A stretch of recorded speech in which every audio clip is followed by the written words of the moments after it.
চেষ্টা করেছেন একটা রাত্রি আস্তাগফিরুল্লাহ পড়তে পড়তে পড়তে পড়তে কাটিয়ে দেন, তার মজাটা আপনি অনুভব করুন।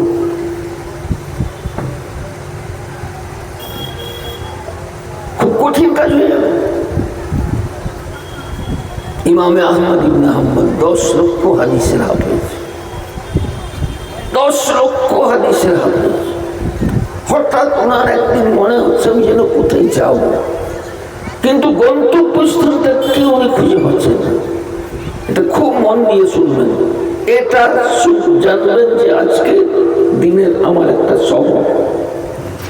আপনাকে এখন নামাজের কথা বললে আপনার উপর ভারী, আর বেশিরভাগ হয়তো যারা নামাজ পড়ে তারা এসছে, আর তারা বাকিদের দরকারই নেই এসব শোনা। বহুত বেদনার কথা। এই জাতিকে বাঁচিয়ে রেখে কিচ্ছু লাভ নেই। আর আপনি কোরআন পড়বেন না, কোরআন বন্ধ হয়ে যাবে মনে করছেন? আরে কোরআন বন্ধ হয়ে যাবে, আপনার পড়ার দরকার নেই। আপনি ব্যবসায়ীতে পড়ে যাবেন, আপনাকে নরেন্দ্র মোদী পিটিয়ে মেরে দেবে। গ্যারি মিলার পড়বে, টমাস কার্লাইল পড়বে, দার্শনিক গেটে পড়বে, পৃথিবীর জ্ঞানী জ্ঞানী বিজ্ঞানী মানুষরা কোরআনে পাঠ পড়ছে। ইসলাম আছে দলে দলে দলে দলে। আপনাকে পিটানো ছাড়া তো কোনো উপায় নেই। গাজা শেষ হয়ে যাচ্ছে, কিন্তু জ্ঞানী গুণী মানুষরা তারা কোরআন পড়তে আরম্ভ করেছে। গাজার অবস্থা দেখে যে এরা কি, এরা কোন জাতি, একটা বিশাল শক্তির সাথে লড়াই করার ক্ষমতা যারা রাখে, এরা কে?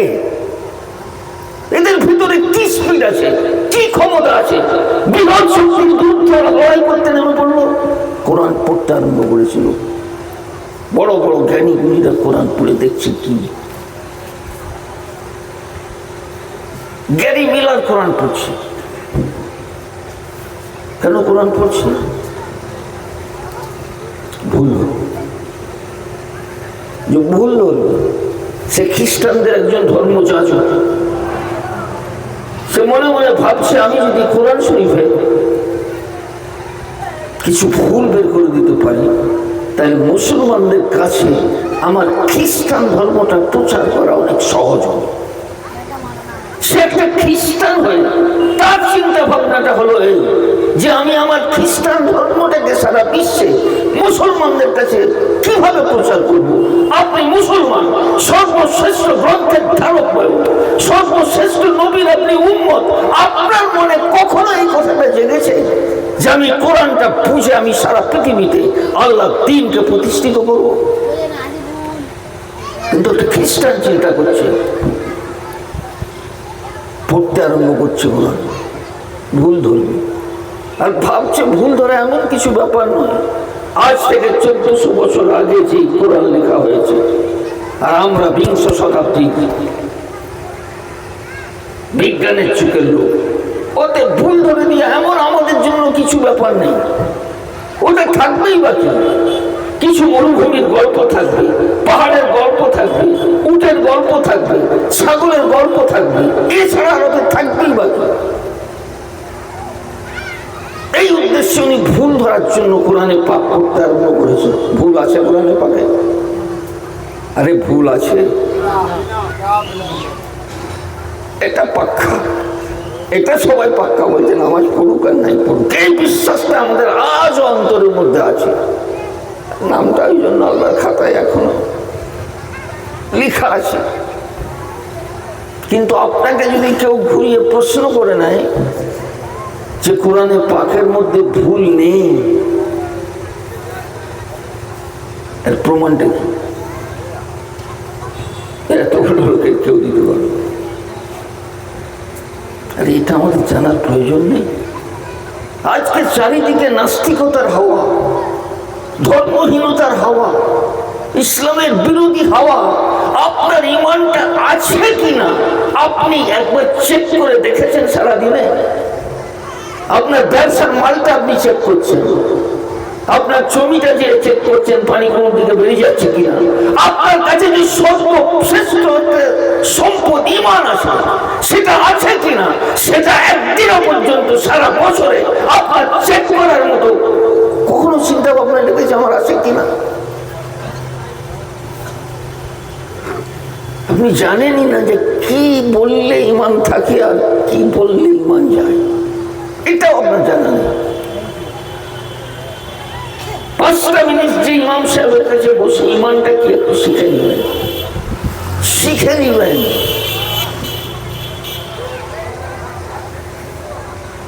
শিখতেই হবে, নাহলে পিটিয়ে আপনাকে মেরে শেষ করে দেওয়া হবে। আল্লাহ রসুল সাল্লাল্লাহু আলাইহি সাল্লাম কি হবে সব আমাদেরকে বলে গেছে। আল্লাহ রসুল সাল্লাল্লাহু আলাইহি সাল্লাম বলছে আমার উম্মতের উপরে এমন একটা যুগ আসবে, সমস্ত জাতি একত্রিত হয়ে আমার উম্মতকে ঝাপটাঝাপটি করবে।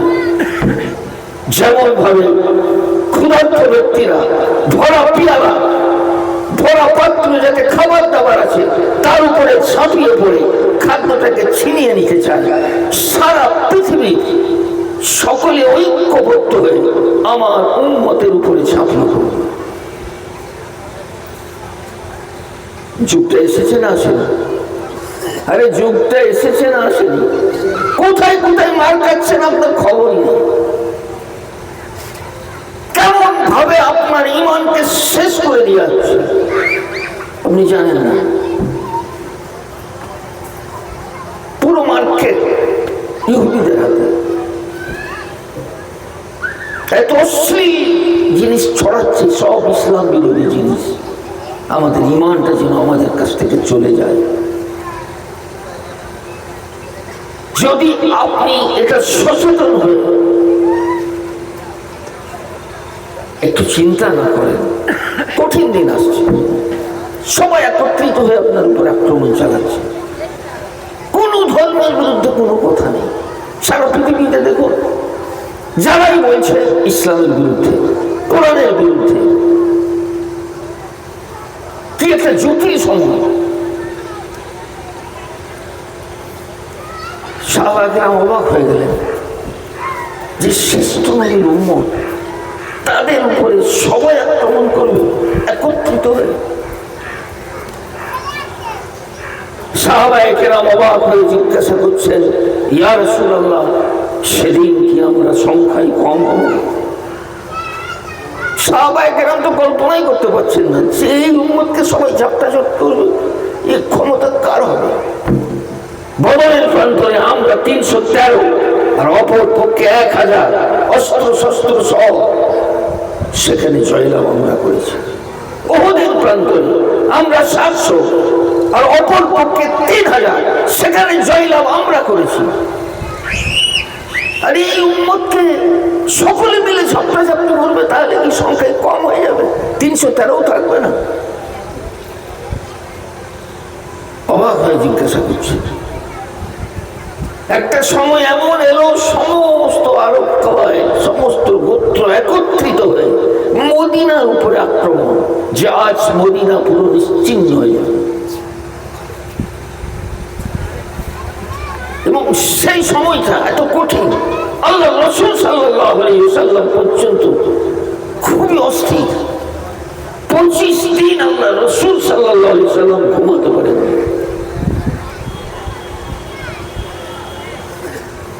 25 দিন পর আল্লাহ রাসূল সাল্লাল্লাহু আলাইহি ওয়াসাল্লাম যোহর আর আসরের মাঝখানে হাসতে হাসতে হাসতে হাসতে নিজের হুজরা শরীফ থেকে বের হলেন যে আমার সাহাবীরা সুসংবাদ শুনে নাও, বিজয় আমাদের জন্য, আল্লাহ পাক বিজয় দিবেন।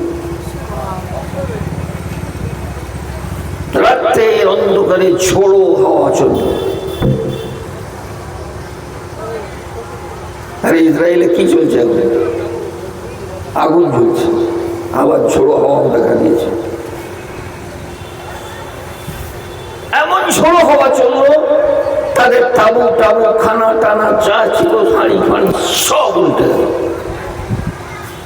আল্লাহ রাসূল সাল্লাল্লাহু আলাইহি ওয়াসাল্লাম ঘোষণা দিচ্ছেন, কেউ আছে শত্রুপক্ষের সংবাদ নিয়ে আসবে, শত্রুপক্ষের সংবাদ নিয়ে আসবে, আমি তার জন্য জান্নাতের ওয়াদা করছি। এত সাহাবায়ে কেরাম সারাদিন লড়াই করে এত ক্লান্ত, তাদের উঠে দাঁড়াবার মতো ক্ষমতা নেই।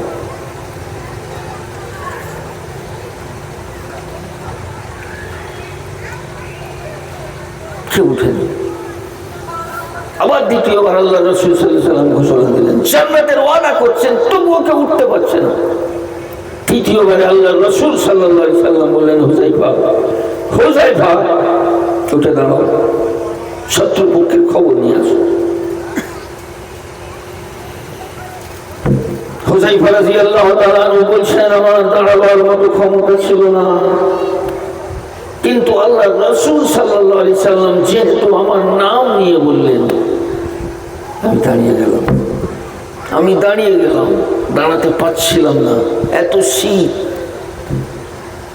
কিন্তু যখন আমি দাঁড়ালাম, আমার জন্য মনে হতে লাগলো আমার চারদিকে গরম বাতাস প্রবাহিত হচ্ছে।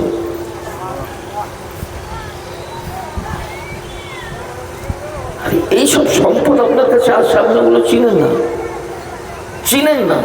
একবার উঠে দাঁড়ান, একবার আল্লাহর কাছে সারা রাত্রি কাঁদতে থাকুন।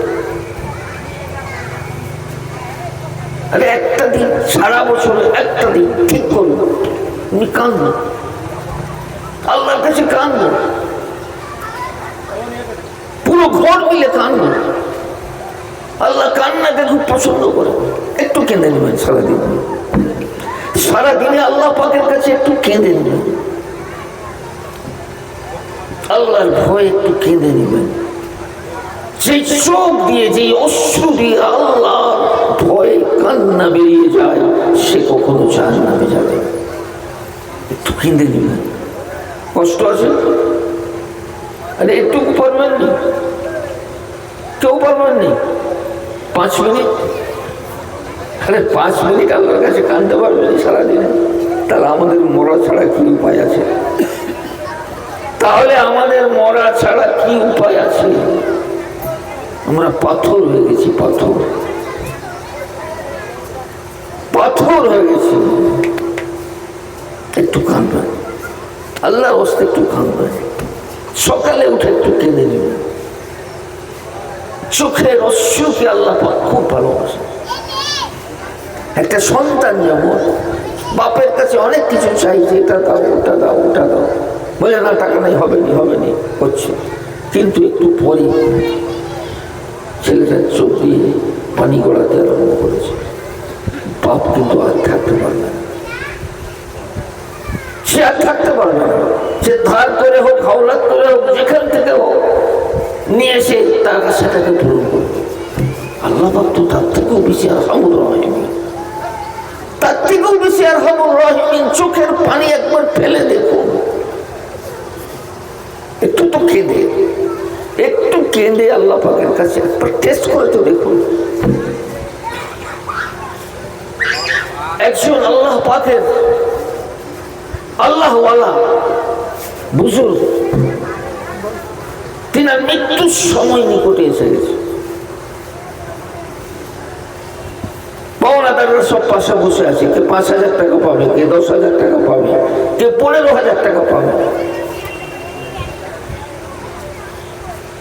তারা সব পাশে বসে আছে, উনি চাদর ঢাকা দিয়ে পড়ে আছে, মুখ খুলছেন। এরা বলছে টাকা দাও, টাকা দাও, টাকা দাও।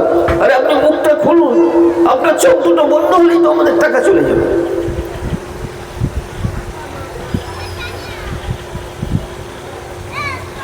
মুখ খুলছেন।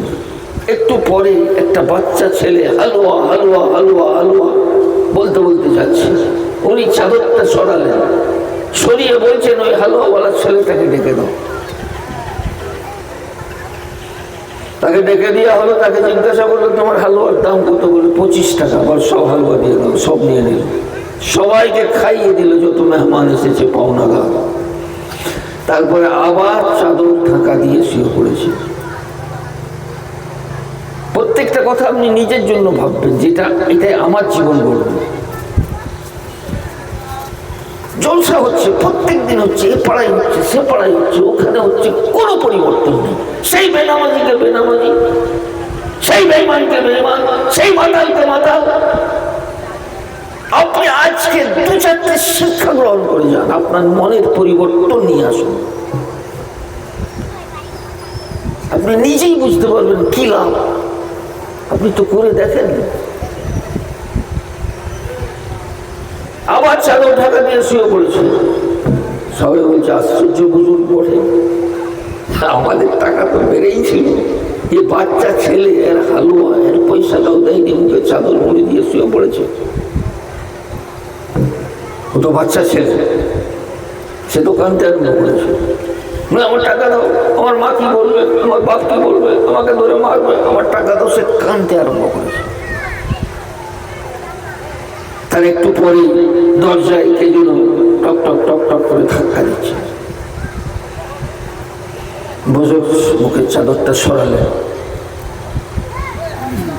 সরিয়ে বলছেন একটা খাঞ্চা আসছে, এই খাঞ্চাটা নিয়ে আসো। একজন যে খাঞ্চাটা নিয়ে এলো, যার 5,000 তার আলাদা রাখা, যার 10,000 তার আলাদা রাখা, যার 25,000 তার আলাদা রাখা, আর ওই যে হালুয়াওয়ালা বাচ্চার 25 টাকা সেটা আলাদা রাখা। উনি সবাইকে দিয়ে দিলেন, সবাই চলে গেল। উনি আল্লাহ পাককে বলছেন, আল্লাহ পাক দিলে তো বটে, দেরি হলো কেন? দিল তো বটে, দেরি কেন হলো? আমি লজ্জায় আমার মুখের চাদরটা সরাতে পারছিলাম না আল্লাহ পাক, তারা বারবার আমাকে তাকাদা করছিল, আর আমি লজ্জায় আমার মুখের চাদরটা সরাতে পারছিলাম না। একটা লোকের সামনে তুমি আমাকে লজ্জিত করলে কেন? তুমি দিলে কিন্তু দেরি কেন হলো? গায়ের থেকে আওয়াজ আসছে, বান্দা এতক্ষণ মাঙার ব্যক্তি অনেক ছিল, কান্নার কেউ ছিল না, কান্নার কেউ ছিল না। এই মাসুম বাচ্চা এই যখন কাঁদতে আরম্ভ করলো, আমার আরো শুলে গেল। তারা দিরিয়াত কৌটাকে হালুয়া ফরস, যতক্ষণ পর্যন্ত মাসুম বাচ্চা হালুয়া ফরসের মতো কাঁদতে না আরম্ভ করে কেউ, আল্লাহ আরো সে কোনো কম্পন আসে না। একটু কিনে নিবেন আল্লাহ পাকের কাছে। আপনার কোটি টাকা দরকার, কিনে চেয়ে নিবেন, আল্লাহর কাছে চাইবেন, কিন্তু কার কাছে চাইবেন? চেয়ে নেবেন, কোন লজ্জার ব্যাপার নেই। কিন্তু দিনটাও চেয়ে নেন, দিনটাও চেয়ে নেন। আল্লাহ দিবার জন্য আল্লাহ দেবে, দেবে একদম কোন অন্তর থেকে বিশ্বাস করুন, দেবে। কোটি টাকা রাস্তা দিয়ে চলছে, তার কানে একটা আওয়াজ করলো, ওয়া মিন দাব্বাতিন ফিল আরদি ইল্লা আলাল্লাহি রিজকুহা ওয়া ইয়ালামু মুস্তাকাররাহা ওয়া মুস্তাওদাহা। একজন কারি সাহেব পড়ছেন যে সবে রিজিকের ভার আল্লাহ নিয়ে রেখেছেন, প্রত্যেকটা সৃষ্টি জীব কোথায় আছে সব আল্লাহ জানেন।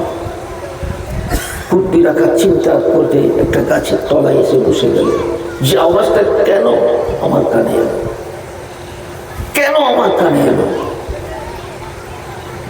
বসে আছে, দেখছে একটা কাক, ওই গাছে একটা খুঁটুর আছে, সেই খুঁটুরির মধ্যে আসছে আর যাচ্ছে, আসছে আর যাচ্ছে, আসছে আর যাচ্ছে, কি যেন নিক্ষেপ করছে। একটু পরে উঠে গেলেন, উঠে গেলেন, যে দেখছেন কি ব্যাপার, কাকটা কেন আসছে। ভিতরে দেখছে যে একটা বিরাট সাপ, কিন্তু সাপটা অন্ধ, সাপটা অন্ধ, কোথা থেকে বেরোবার তার ক্ষমতা নেই। তার রিজিকের ভাগ কার উপরে? আরে তার রিজিকের ভাগ কার উপরে? তারও রিজিকের ভাগ আল্লাহর উপরে।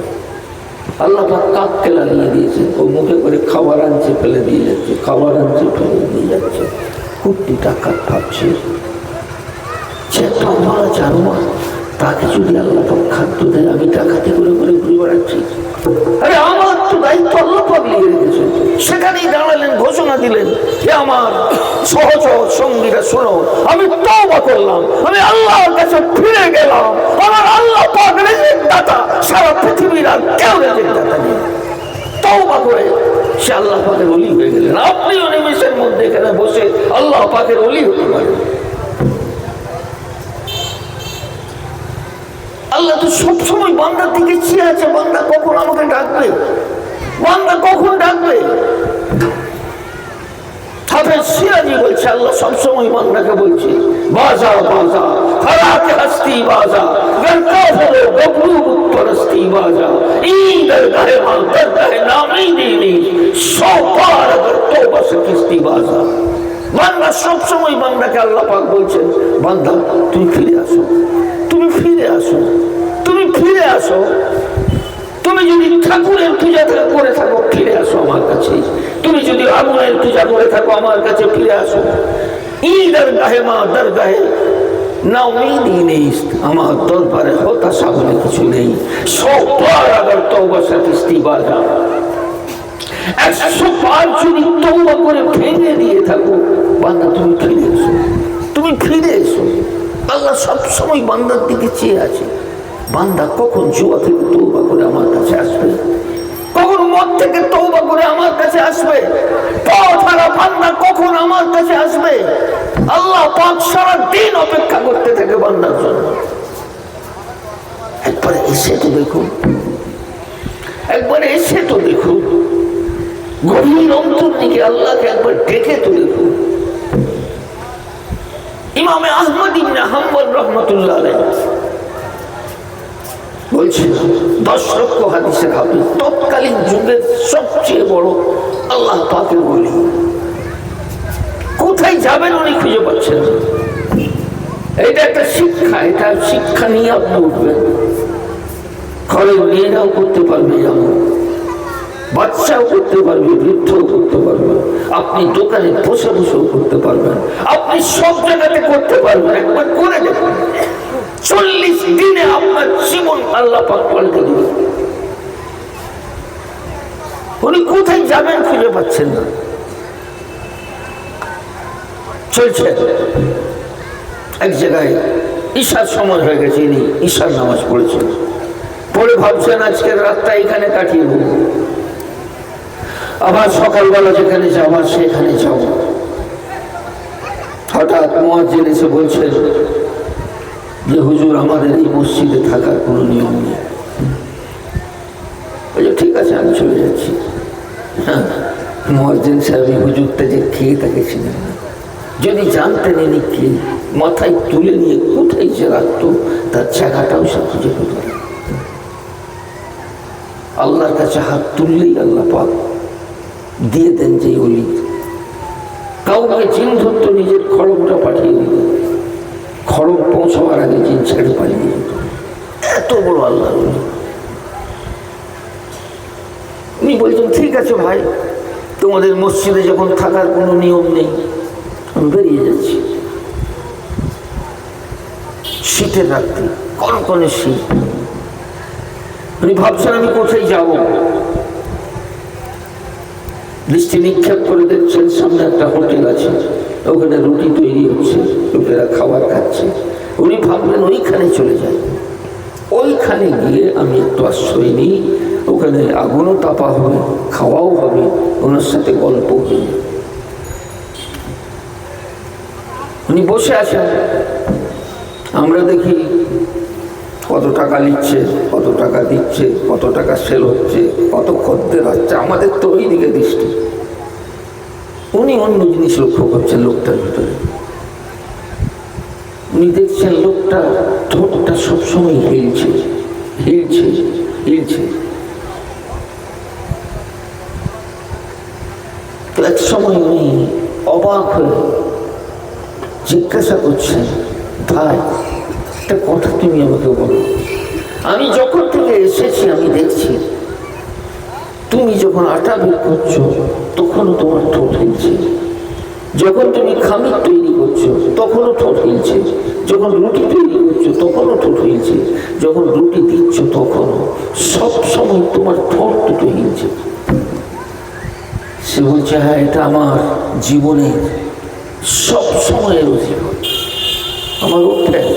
আমি যখন ঘর থেকে বের হয় আস্তাগফিরুল্লাহ পড়তে পড়তে বের হয়, যখন রাস্তা চলি আস্তাগফিরুল্লাহ পড়তে পড়তে রাস্তা চলি।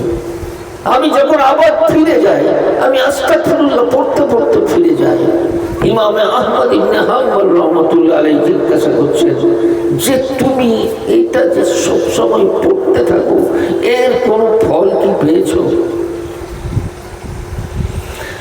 ওর ফলটা কি? ওর থেকে ইমামে আহমদ ইবনে হাম্বল অনেক বেশি জানে, অনেক বেশি জানে। আরে 10 লক্ষ হাদিসের হাফেজ মামুলি কথা নাকি, সারা পৃথিবীতে কেউ নেই। আর ওনার পরে আর কেউ জন্মগ্রহণ করেন, কিন্তু উনি একটা অভিজ্ঞতা নিতে চাচ্ছেন। সে বলছে আলহামদুলিল্লাহ, আলহামদুলিল্লাহ, আলহামদুলিল্লাহ, এটা পড়ে আমার জীবনে কোনো আশা আল্লাহ পাক বাকি রাখেনি, সমস্ত আশা আল্লাহ পূরণ করে দিয়েছে। যখন যেটা যেই তামান্না করেছি আল্লাহ পাকের কাছে, আমার জীবনের সব আশা মিটে গেছে, কোনো আশা আল্লাহ পাক বাকি রাখেনি।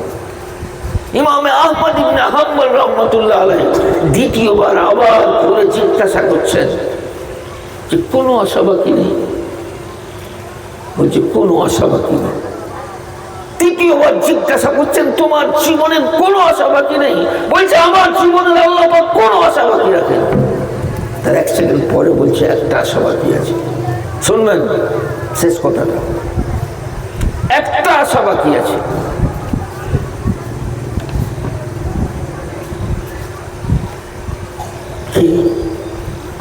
বলছে আমার মনের আশা বর্তমান যুগে সবচেয়ে বড় আল্লাহ পাকের ওলি, 10,000 হাদিসের হাফেজ ইমামে আহমদ ইবনে হাম্বল, তার সঙ্গে একবার যে মুসাফা করার আশা আমার অন্তরে আছে, যে একবার যে মুসাফা করবো তার দর্শন এই পৃথিবীতে একবার করে নেব। এই আশাটুকু ছাড়া আমার জীবনের কোনো আশা বাকি নেই। বাকি সব আশা আল্লাহ পাক পূরণ করে দিয়েছে। ঘর বাড়ি সব দেখুন, সব আল্লাহ পাক, আমার কোনো কিছু নেই। আমি শুধু আস্তাগফিরুল্লাহ করি। সামনে কে বসে আছে বলুন তো? আরে ওনার সামনে কে বসে আছে? কেউ শুনেননি মনে হচ্ছে ঠিক করে। উনি কাজ সাক্ষাৎ করতে চাচ্ছেন। সামনে কে বসে গল্পটা করছে, তার সাথে গল্পটা কে করছে? ইমামে আহমদ ইবনে হাম্বল ওই মুয়াজ্জিনের সামনে নিজের কোনো পরিচয় দেয়নি, কিন্তু এর কাছে এসে আর আবেগটা রাখতে পারেনি। বলছে ভাই তোমার হাত দুটো বাড়াও, তুমি আমার থেকেও অনেক বড়, তুমি আমার থেকেও অনেক বড়। তোমার সাথে সাক্ষাৎ করাবার জন্য আল্লাহ পাক আমার কান ধরে এই শীতের রাত্রে তোমার এই হোটেলে পৌঁছে দিয়েছে। এই অধম সে আহমদ ইবনে হাম্বল, তোমার হাত দুটো বাড়াও, আমি একটু মুসাফা করে নিই। আরে পড়ে দেখুন, গভীর অন্তর দিয়ে পড়ব, গভীর অন্তর দিয়ে পড়ব। সবাই পড়তে পারবে, যে কোনো সময় ভালো হবে। সকালের কিছুটা সময় বেছে নেবেন যে এই সময়ের মধ্যে আমি 100 বার আস্তাগফিরুল্লাহ আস্তাগফিরুল্লাহ আস্তাগফিরুল্লাহ পড়ব। সন্ধ্যা সমস্ত দোয়া দরুদের সময় হাদিসের মধ্যে, কোরআনে পাকের মধ্যে সকাল সন্ধ্যের কথা আছে। এই দুটো সকালকে আপনি নির্ধারণ করুন, 40 দিনের মধ্যে আপনি ফল পাবেন, আপনার জীবন বদলে যাবে। এইসব কোটি কোটি টাকার জিনিস আপনি এগুলোকে চিনেন না। আজকে আমলের জন্য তৈরি, জলসা শোনার কোনো প্রয়োজন নেই। এটা নিয়ে যান, সাথে করে, সাথে করে নিয়ে যান। নিজের সন্তানকে শিখান, নিজের স্ত্রীকে শিখান, আত্মীয় স্বজনকে শিখান, পাড়া প্রতিবেশীকে শিখান। এক বিরাট সংকট, নিজের জীবনের কথা বলছি। মুর্শিদাবাদে আছে, এটা কোর্টের ডেট আছে, আমার 10টার সময় পৌঁছতে হবে। গাড়ি 1.5 ঘন্টা লেট, কোনো রাস্তা নেই পৌঁছবো। আমি সঙ্গে সঙ্গে একটা ছাত্রকে ফোন করলাম, যেখান থেকে পারিস তো একটা গাড়ি ভাড়া করে নিয়ে আয়, আমাকে যেতে হবে। তার একটু করে ঘোষণা হচ্ছে গাড়ির কথা, 1.5 ঘন্টা পরে। তখনও হিসাব মিলাচ্ছি, কোনো হিসাব মিলান নেই। তবু যে গাড়ি করেই যে পৌঁছতে পারবো তারই কি গ্যারেন্টি আছে? আমি তাকে বললাম ঠিক গাড়ির দরকার নেই, আমি ট্রেনে উঠলাম। আরে ওই সময় কি আকুলি বিকুলির সাথে বেরোনো বলুন তো, আস্তাগফিরুল্লাহ। তখন তো মন থেকে বের হবে সেই সময়টা, আস্তাগফিরুল্লাহ পড়েই যাচ্ছে। আমি 1 ঘন্টা আগে আমি কোথায় পৌঁছাই। আরে একবার করে দেখুন। আমরা এইসব মজার জন্য ভুলে গেছি, সুবহানাল্লাহর মজা ভুলে গেছি, আলহামদুলিল্লাহর মজা ভুলে গেছি, আল্লাহু আকবারের মজা ভুলে গেছি। একবার কোরআনে পাক সারাদিন, এক একটা মুসলমান সারা জীবন কোরআন তো জানে না। আপনার মতো মুসলমানকে কেন বাঁচিয়ে রাখবে? কেন বাঁচিয়ে রাখবে? কোরআনে পাক তো এমন জিনিস, আলহামদুলিল্লাহ রাব্বিল আলামিন পড়বেন, আল্লাহর আযাব হেঁটে চলে যাবে। বাইজাবি শরীফের মধ্যে একটা হাদিস আছে যে আল্লাহ পাক আযাবের ফেরেশতা একটা গ্রামে পাঠিয়ে দিল, যাও এত পাপ করেছে, এত পাপ করেছে, এত পাপ করেছে, পুরো গ্রামটাকে ধ্বংস করিয়ে। জিবরিল আমিন আযাবের ফেরেশতা সহ উপস্থিত হয়ে গেছে। সেই মসজিদে শুনছেন ইমাম সাহেব পড়াচ্ছেন একটা নাবালেগ মাসুম বাচ্চাকে, আউযু বিল্লাহি মিনাশ শাইতানির রাজীম, বিসমিল্লাহির রহমানির রহিম, আলহামদুলিল্লাহি রাব্বিল আলামিন। মাসুম বাচ্চা পড়ছে। আযাবের ফেরেশতা করে আল্লাহ পাকের কাছে চলে গেল, আল্লাহ পাক, এ আল্লাহ পাক, যেই গ্রামটা আপনি ধ্বংস করার কথা বলেছেন সেখানে একটা মাসুম বাচ্চা আলহামদুলিল্লাহি রাব্বিল আলামিন পড়ছে, তোমার কোরআন তেলাওয়াত করছে একটা মাসুম বাচ্চা। আল্লাহ পাক বলেন, হে আমার ফেরেশতা, যাও ওখান থেকে 40 বছরের জন্য আযাবকে হাঁটিয়ে দাও। সুবহানাল্লাহ। আপনার কাছে মূল্যবান কিতাব, আপনি একবারও খুললেন না, আপনি একবারও দেখলেন না আপনার আল্লাহ আপনাকে কি বলছে। আরে আপনি কিছুই জানেন না, খুলে তো একবার দেখুন। আপনার কাছে একটা নামাজ শিক্ষা আছে, তাতে আলহামদুলিল্লাহ রাব্বিল আলামিন 40 বছর আপনার নামাজ পড়া হয়ে গেল, একবারও আলহামদুলিল্লাহ রাব্বিল আলামিনের অর্থটা আপনি জানলেন না। ইয়্যাকা না'বুদু ওয়া ইয়্যাকা নাস্তাঈনের অর্থটা আপনি জানলেন না। আপনাকে তো এই কিতাব পড়ার জন্য দেওয়া হয়েছে। পৃথিবীর সবচেয়ে বড় যিনি ডাক্তার, উনি যদি আপনাকে প্রেসক্রিপশন করে দেয় আর আপনি যদি সেটাকে নিয়ে এসে ঘরে তাকে রেখে দেন, আপনার রোগ ভালো হবে? আরে রোগ ভালো হবে, 100 বছর কেটে গেলেও ভালো হবে। আল্লাহ পাক আপনার জন্য বিশ্বের শ্রেষ্ঠ গ্রন্থ কোরআনে পাক দিয়েছে, আপনি একবারও খুলে দেখলেন না। ওতে তো আপনার জীবনের সব কিছু লেখা আছে। আপনি বিপদে পড়েছেন, কিভাবে উদ্ধার হবেন। আপনার ব্যবসা ফেল হয়ে গেছে, আপনি কিভাবে উদ্ধার হবেন। আপনার ব্যবসা চলছে না, খদ্দের আসছে না, ওই কিতাবে লেখা আছে কি করলে আপনার খদ্দেরে ভরে যাবে। সব কিছু আল্লাহ পাক একটা একটা একটা একটা করে সব লিখে দিয়েছে। বেশিও পড়তে হবে না, আপনি কোরআন পাকের পাতাটা উল্টাবেন, শুধু পাতা উল্টাবেন, আপনার আঙুলটা একটা জায়গায় রাখবেন, আপনি পরীক্ষা করে দেখবেন কি আল্লাহ কিতাব। আপনি পরীক্ষা করে দেখবেন আপনার সেই সমস্যা, সেই সমাধানটা ওখানে বেরিয়ে আসবে।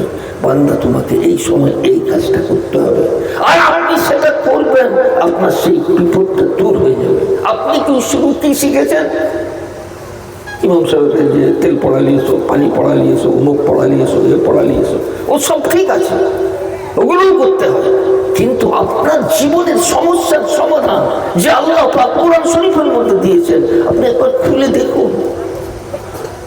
আপনার বিপদ কালকেই শেষ হয়ে যাবে, আপনার কষ্ট কালকেই দূর হয়ে যাবে। বিশ্বের শ্রেষ্ঠ কিতাব গ্যারি মিলার পড়ছে, এই কিতাব গ্যারি মিলার পড়ছে, আপনি মুসলমান হয়ে পড়ছেন না, আপনার সন্তান পড়ছে না, আপনার পিতা পড়েনি, আপনার পাড়া প্রতিবেশী পড়েনি, গ্যারি মিলার পড়ছে। আপনার মতো মুসলমানকে বাঁচিয়ে রেখে আল্লাহ পাকের দ্বীনের কোনই লাভ নেই। সাহাবায়ে কেরাম জিজ্ঞাসা করলেন, ইয়া রাসূলুল্লাহ, আমরা সেদিন কি সংখ্যায় কম হব? সকলে মিলে একত্রিত হয়ে আমাদেরকে ছাপটাছাপটি করবে। আল্লাহ রাসূল সাল্লাল্লাহু আলাইহি সাল্লাম বললেন, আনতুম হিনাইদিন কাসীর ওয়ালাকিন্নাকুম গুসাউন কাগুসাইস সাইল। সেদিন তোমরা সংখ্যায় অনেক হবে, অনেক হবে, আমরা কম সংখ্যায়। আরে আমরা সংখ্যায় কম, দিনও নেই, দুনিয়াও নেই, কিচ্ছু জানা নেই। সাহাবায়ে কেরাম পৃথিবীর সমস্ত খবর জানতেন।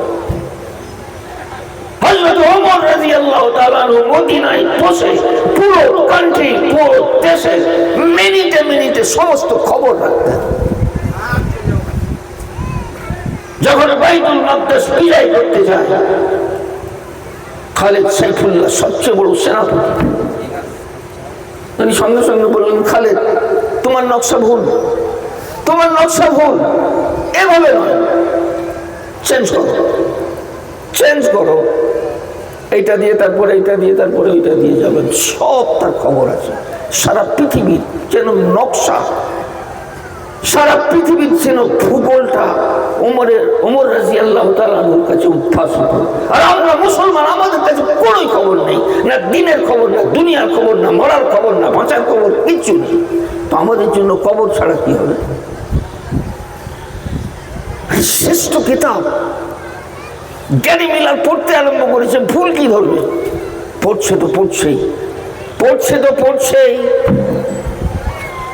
পড়েই যাচ্ছেন। গ্যারি মিলার নিজে লিখছেন, আমার কোরআন পড়তে পড়তে মনে হলো যেন সপ্ত আকাশ, সপ্ত জমিন আমার হৃদয়ের মতো উদ্ভাসিত হয়ে উঠছে। এতদিনে আমি আমার স্রষ্টাকে চিনিনি, আজ যেন মনে হচ্ছে আমার স্রষ্টা আমার অন্তরের মধ্যে ঢুকে যাচ্ছে। আল্লাহর পরিচয় যেন প্রত্যেকটা অক্ষরে অক্ষরে অক্ষরে অক্ষরে আমার আল্লাহর পরিচয় হয়ে যাচ্ছে। এই কিতাব আপনার কাছে আছে। বলছে আমি পড়তে পড়তে একটা জায়গায় গিয়ে আটকে গেলাম, আমার চোখ দুটো আটকে গেল। আমার মনে হতে লাগলো যে আল্লাহ পাক যেন আমার সঙ্গে কথা বলছে, আল্লাহ পাক যেন আমার সঙ্গে কথা বলছে। আপনি শ্রেষ্ঠ নবীর উম্মত, আপনার একবার সুবহানাল্লাহ বলে কখনো মনে হয়েছে আমার আল্লাহ আমার সঙ্গে কথা বলছে? কি হৃদয় নিয়ে আপনি পড়েন? আপনার কখনো নামাজ পড়তে পড়তে মনে হয়েছে আল্লাহ আমার সম্মুখে আছে, আল্লাহ আমার সাথে কথা বলছে? ও আজকে কোরআন পড়তে পড়তে তার হৃদয়টা এমন উদ্ভাসিত হয়ে গেছে, সে বলছে আমি আয়াত পড়তে পড়তে ভাবছি আল্লাহ যেন খোদ আমাকে কথা বলছে। গ্যারি মিলার, গ্যারি মিলার, তুমি ভুল ধরবে আমার কিতাবে, এত বড় স্পর্ধা। এখন পর্যন্ত পড়লে একটা ভুল বেরোলো, এখন পর্যন্ত পড়লে ভুল কি বেরোলো? তুমি ভুল ধরবে। বলছে আমি আয়াত পড়ছিলাম, আফালা ইয়াতাদাব্বারুনাল কুরআন লাউ কানা মিন ইনদি গায়রিল্লাহ লাওয়াজাদু ফীহি ইখতিলাফান কাসীরা। মানুষ কি চিন্তা করে দেখে না, এই কোরআন যদি আল্লাহ ছাড়া অপর কারোর পক্ষ থেকে অবতীর্ণ হতো, এতে বাস্তব বিরোধী অনেক কথা লেখা থাকতো। গ্যারি মিলার এতটা পড়েছ, এই কিতাবের শেষ পর্যন্ত পড়ে যাবে, আমার বাস্তব বিরোধী একটা কথাও তুমি খুঁজে পাবে না। আর একটা জায়গায় যে আবার আটকে গেলাম, আমি বাধ্য হয়ে গেলাম, আমি বাধ্য হয়ে গেলাম, আমি উঠে দাঁড়িয়ে পড়লাম, আমি তাকবীর দিতে থাকলাম, আমি লা ইলাহা ইল্লাল্লাহ মুহাম্মাদুর রাসূলুল্লাহ পড়ে আমি মুসলমান হয়ে যেতে বাধ্য হয়ে গেলাম। আমি পড়ছিলাম সূরা আম্বিয়ার একটা আয়াত, আমি সূরা আম্বিয়ার আয়াত পড়ছিলাম। ألم ير الذين كفروا أن السماوات والأرض كانتا رتقا ففتقناهما وجعلنا من الماء كل شيء حي। আমি অবাক হয়ে গেলাম, এই কথা কোরআনে কি করে থাকতে পারে? আজ থেকে ১,৫০০ বছর পূর্বে এই থিওরি কেউ জানতো না, যেটা এখানে বলা হয়েছে এটা পৃথিবীর মানুষ জানতো না। মুহাম্মদের এটা জানা থাকার কথা নয়, সে কিভাবে বলছে এই কথাটা? ২০০ বছর হলো এই থিওরি, এটা আমরা আবিষ্কার করেছি। পৃথিবীটা ডিম্ব আকারে ছিল, বিস্ফোরণ ঘটে, মহাবিশ্বের সৃষ্টি হয়েছে। ১,৫০০ বছর পূর্বে সারা পৃথিবীর কারোর কথা জানা ছিল না। এটা কোরআন শরীফে কিভাবে এলো? যে তারা কি চিন্তা করে দেখেন আসমান জমিন একত্রিত ছিল, আমি বিদীর্ণ করে দিলাম, ফেলে দিলাম। ও জাআলনা মিনাল মা'i কুল্লা শাইইন হাই, প্রত্যেকটা বস্তুকে পানি থেকে সৃষ্টি করলাম, জলই জীবন। বলে আমি আর থাকতে পারলাম না, আমি নারায়ে তাকবীর দিয়ে দাঁড়িয়ে গেলাম। এটা আল্লাহর কিতাব, এটা আল্লাহর কিতাব, এটা আল্লাহর কিতাব। সারা পৃথিবীর কারো সত্যি নেই ১,৫০০ বছর পূর্বে এই কথাটা কেউ বলে দিতে পারে।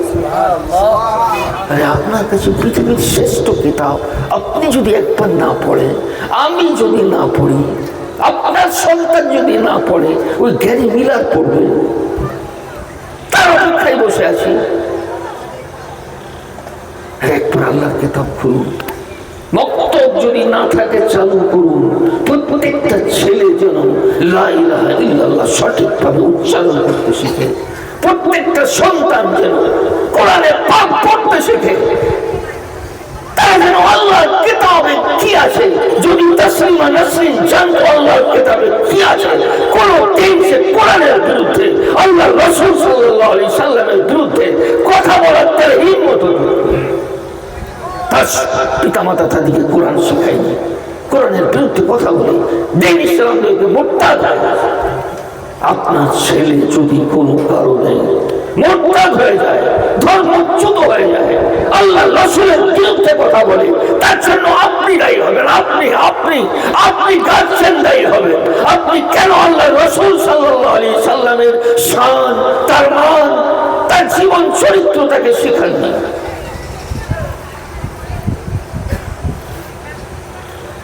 জনাব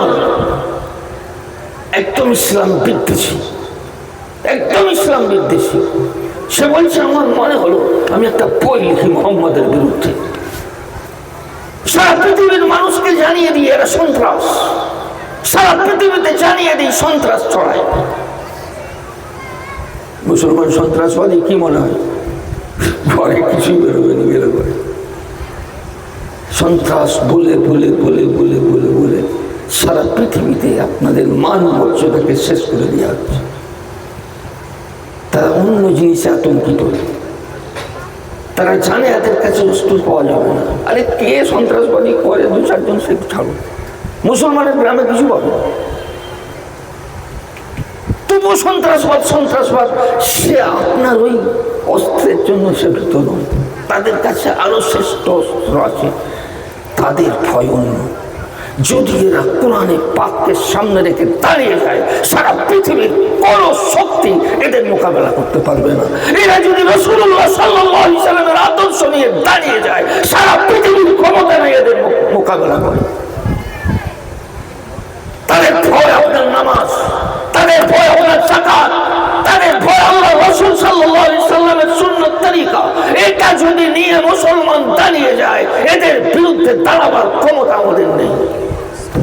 मगरिब की वादियों में गूंजी अज़ा हमारी, थमता था ना किसी से शैले रवा हमारा। কবি ইকবাল বলেছে, পাশ্চাত্য দেশে আমাদের আযান ধ্বনি যখন পৌঁছেছিল, তার খরস্রোত যখন বয়েছিল, তার পথ রোধ করার ক্ষমতা কারো ছিল না। আরে অর্ধেক পৃথিবীর উপরে আমাদের রাজত্ব ছিল, অর্ধেক পৃথিবী।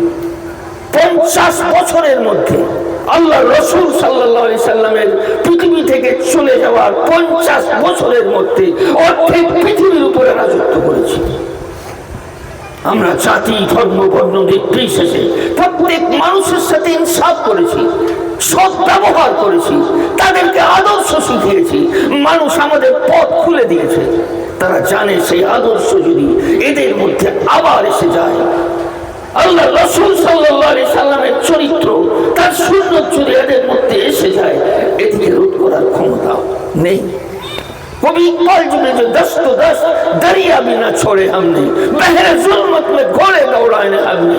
স্থলভাগ তো স্থলভাগ, আমরা জলভাগ আটলান্টিক মহাসাগর পাড়ি দিয়ে পৃথিবীর অপর প্রান্তে পৌঁছে গেছি। আমাদের গতিপথ রোধ করার ক্ষমতা কারো ছিল না। 50-55টা দেশ এখনো আছে, কিন্তু মরে গেছে সব।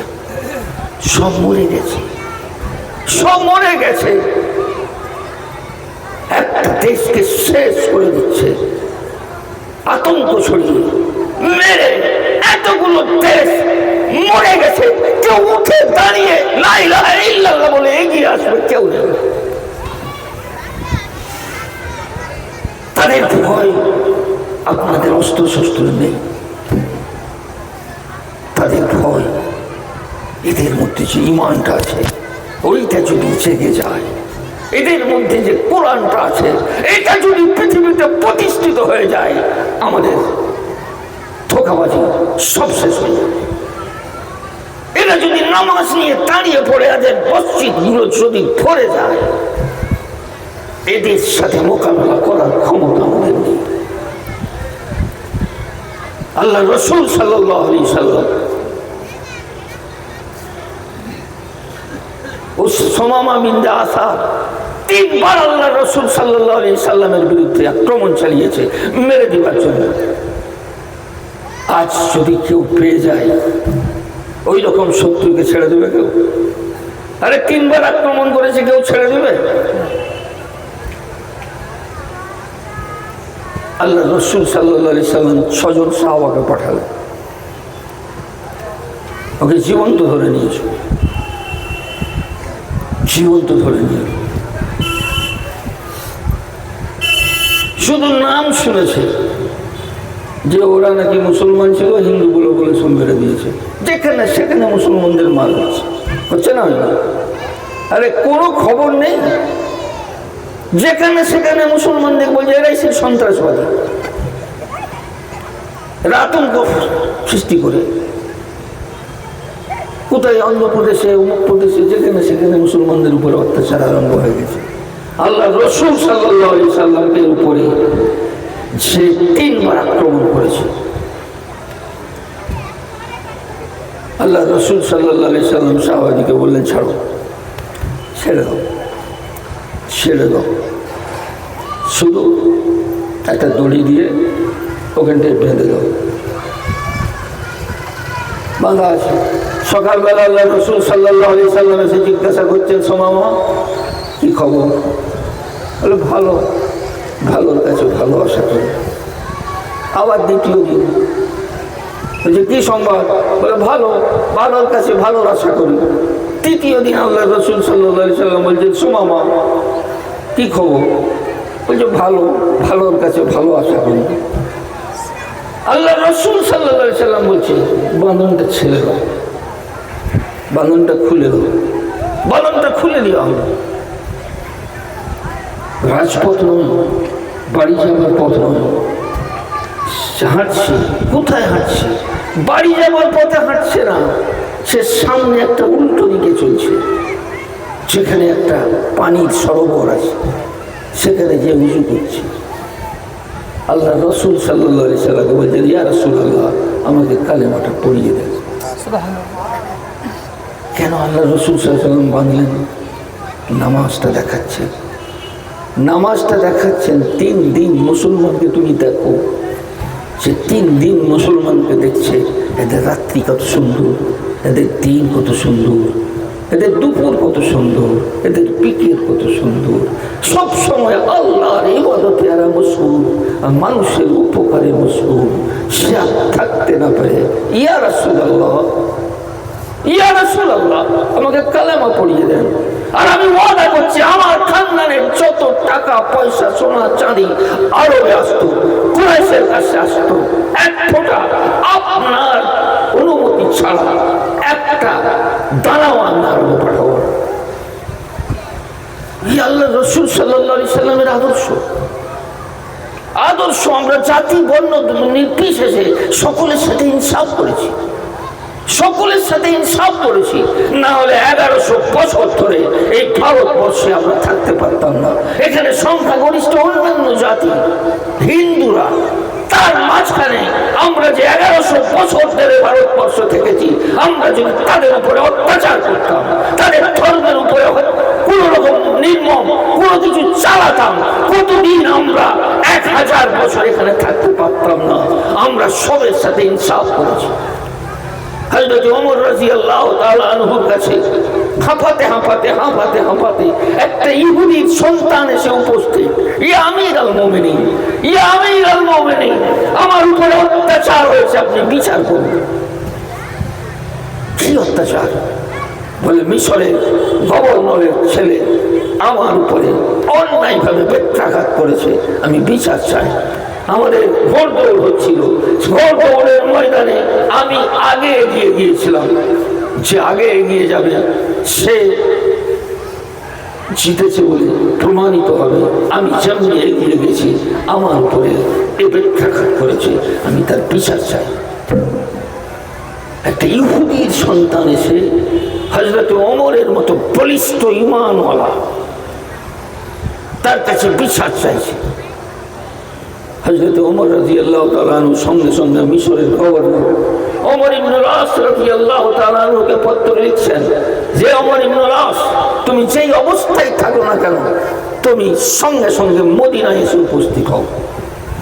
উনি খাবার খেতে যাচ্ছিলেন, খাবারটা ছেড়ে দিয়ে ঘোড়ায় সওয়ার হয়ে, এবং চিঠিতে লেখা ছিল তোমার সন্তানটাকে সাথে করে নিয়ে এসো। তারপরে যখন এসে হযরত ওমর ইবনুল আস পৌঁছেছেন, হযরত ওমর রাদিয়াল্লাহু তাআলা আনহু জিজ্ঞাসা করছেন, সর্বপ্রথম শব্দটা দেখুন কি বলছেন। বলছে, হে ওমর ইবনুল আস, প্রত্যেকটা মা তাদের সন্তানকে স্বাধীন হিসাবে জন্ম দিয়েছে। তুমি পরাধীন করতে শিখলে কবে? ওমর ইবনুল আস অবাক, কি বলছেন? ইয়া আমিরুল মুমিনিন, কি বলছেন? আমি কিছুই বুঝতে পারছি না। ঠিক আছে, ওরা ওনাদের কাজ করছে। ইয়া আমিরুল মুমিনিন, আপনি কি বলছেন আমি বুঝতে পারছি না। হযরত ওমর রাদিয়াল্লাহু তাআলা আনহু বললেন যে তোমার সেই সন্তান এই ইহুদির সন্তানের উপরে অত্যাচার করেছে, তুমি তার কি বিচার করেছো? ওমর ইবনুল আস রাদিয়াল্লাহু তাআলা আনহু বলছেন, ইয়া আমিরুল মুমিনিন, আমার কাছে তো কোনো বিচার নিয়ে যায়নি, আমার কাছে কোনো বিচারই আসেনি। হযরত ওমর রাদিয়াল্লাহু তাআলা আনহুর কথাটা শুনুন। বলে, এই ওমর ইবনুল আস, তুমি কি সন্ত্রাস সৃষ্টি করে রেখেছো? তোমার কাছে বিচার চাওয়ার জন্য মানুষের যাওয়ার ক্ষমতা নেই। কি ভয়, কি আতঙ্ক! তোমার ইনসাফের দরজা 24 ঘন্টা খোলা থাকে না কেন? তাদেরকে মদিনায় আসতে হয় কেন? তুমি জবাব দাও, তুমি কি রকম ব্যবস্থা রেখেছো?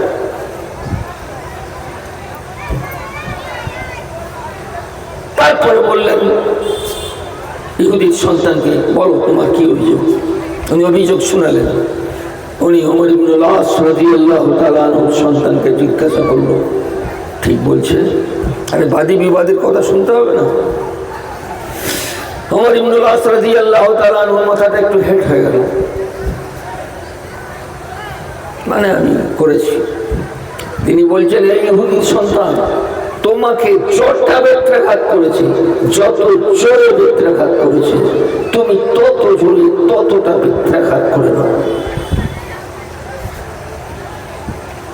বেত্রাঘাত আরম্ভ করল।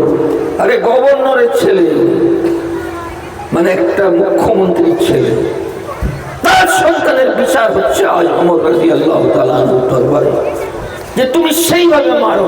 সে মারতে আরম্ভ করলো, কিন্তু শেষ মারতে যখন পড়ছে, সে বলছে, আশহাদু আল্লা ইলাহা ইল্লাল্লাহ ওয়া আশহাদু আন্না মুহাম্মাদুর রাসূলুল্লাহ, আমি সাক্ষী দিচ্ছি আল্লাহ ছাড়া কোনো মাবুদ নেই, মুহাম্মদ ছাড়া কোনো রাসূল নেই। সঙ্গে সঙ্গে মুসলমান হয়ে গেল। সুবহানাল্লাহ। আমরা জাতি ধর্ম বর্ণ নির্বিশেষে সকলের সাথে ইনসাফ করেছি। এটা হলো ইসলাম, সন্ত্রাস নয়।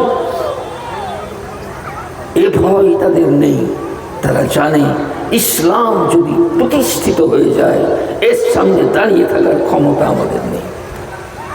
আমাদেরকে বুঝতে হবে, একটু শিক্ষা নিতে হবে। আজকের এই জলসা থেকে আমরা এখান থেকে উঠবো, দুটো শিক্ষা নিই। আস্তাগফিরুল্লাহ পড়া খুব কঠিন ব্যাপার আছে? আরে সবাই পারেন। আপনি নিজের ছেলেকেও বলুন, আপনিও পড়ুন, আপনার স্ত্রীকে বলুন। যদি পুরোটা জানা থেকে পুরোটা পড়ুন, আস্তাগফিরুল্লাহ রাব্বি মিন কুল্লি যামবিন ওয়া আতুবু ইলাইহি লা হাওলা ওয়া লা কুওয়াতা ইল্লা বিল্লাহিল আলিয়্যিল আযীম। এতটা যদি না জানা থাকে, শুধু আস্তাগফিরুল্লাহ আস্তাগফিরুল্লাহ আস্তাগফিরুল্লাহ পড়বেন। আল্লাহ পাক আমাদেরকে পৃথিবীর সর্বশ্রেষ্ঠ কিতাব দান করেছেন, আমাদেরকে ঈমান দান করেছেন। আমরা সারাদিনে 100 বার লা ইলাহা ইল্লাল্লাহ লা ইলাহা ইল্লাল্লাহ লা ইলাহা ইল্লাল্লাহ পড়ি। আর তাহলে আমাদের উপরে কি কি আল্লাহ পাক আমাদেরকে দিবেন? আমাদের মার খেয়ে মরে যাওয়ার ছাড়া কি আছে? সাহাবায়ে কেরাম জিজ্ঞাসা করলেন, ইয়া রাসূলুল্লাহ, সেদিন কি আমরা সংখ্যায় কম হব? আল্লাহ রসুল বললেন, এই নাই দিন কাশি, সেদিন তোমরা অনেক হবে, অনেক হবে, অনেক হবে। আমরা এখন অনেক না কম? আরে অনেক না কম? হ্যাঁ জানা, আমরা পৃথিবীর দ্বিতীয় সংখ্যাগরিষ্ঠ জাতি। দ্বিতীয়, আমরা পৃথিবীর দ্বিতীয় সংখ্যাগরিষ্ঠ জাতি। আমার নবী সবের শেষে এসেছেন, সবের শেষে, সবের শেষে। এটা আল্লাহ রসুল সাল্লাল্লাহু আলাইহি সাল্লামের অলৌকিক ঘটনা। তারপরেও শেষে এসেও সারা পৃথিবীর দ্বিতীয় সংখ্যাগরিষ্ঠ জাতি। এটা আল্লাহ রসুল সাল্লাল্লাহু আলাইহি সাল্লামের অলৌকিক ঘটনা। সারা পৃথিবীর কোন দেশ নেই যেখানে আমরা নেই। সারা পৃথিবীতে আমরা ছড়িয়ে আছি। আল্লাহ পাকের রহমত আজও আছে, আজও আছে। আল্লাহ পাক আমাদেরকে বুঝার মতো একটু ক্ষমতা যদি দিতেন, আমরা যদি বুঝে নিতাম। বললেন তোমরা সেদিন, আর ভারতবর্ষেও আমরা দ্বিতীয় সংখ্যাগরিষ্ঠ জাতি, ভারতবর্ষেও আমরা দ্বিতীয় সংখ্যাগরিষ্ঠ জাতি।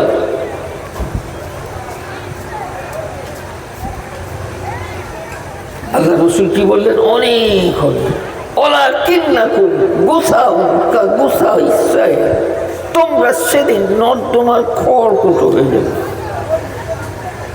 আমরা নর্দমার খড়কুটো কিনা? আরে আমরা নর্দমার খড়কুটো কিনা? কোনো খবর নেই। এই গ্রামটা বহুত সাদা সিধে গ্রাম মনে হচ্ছে নাকি? কোনো জিনিসের খবরই রাখে না। দিনের কি হচ্ছে, দুনিয়ার কি হচ্ছে, কবে মরবো, তলোয়ার নিয়ে চলে আসছে কিনা, যখন কথায় বোস করাবে তখনও মনে হচ্ছে বুঝতে পারবে না যে কি হচ্ছে। একটু বুঝুন, একটু বুঝুন, একটু বুঝার চেষ্টা করুন। আল্লাহ পাক শ্রেষ্ঠ কিতাব দিয়েছেন, একটু পড়ুন। পড়তে না পারেন, একবার সকালবেলা উঠবেন, এটা আল্লাহর কিতাব, এটা আমার আল্লাহর কিতাব, এটা আমার আল্লাহর কিতাব বলে একবার বুকে জড়িয়ে ধরবেন, বুকে জড়িয়ে ধরবেন। মনে মনে তামান্না করবেন, আল্লাহ তুমি আমাকে তৌফিক দাও, তোমার কিতাবটা যেন আমিও পড়তে পারি। আরে তামান্না করতে কোনো অসুবিধা আছে? আল্লাহর কাছে চেয়ে নিতে কোনো অসুবিধা আছে? হ্যাঁ, আল্লাহর কাছে চেয়ে নিবেন। আপনার কোটি টাকার দরকার, তাই চেয়ে নেন। ঈমান চেয়ে নেন, আল্লাহ পাক আমি যদি তুমি তৌফিক দিতে আমি কোরআনে পাক পড়তাম, চেয়ে নেন। চাওয়াটা আপনার কাজ। যদি ওটা কবুল হয়ে যায়, কিভাবে আপনি কালকে অন্যরকম হয়ে যাবেন কেউ বলতে পারবে না। আপনি দেখবেন আপনার মসজিদ আছে, মসজিদের পাশে একটা বিরাট পাকা বিল্ডিং আছে,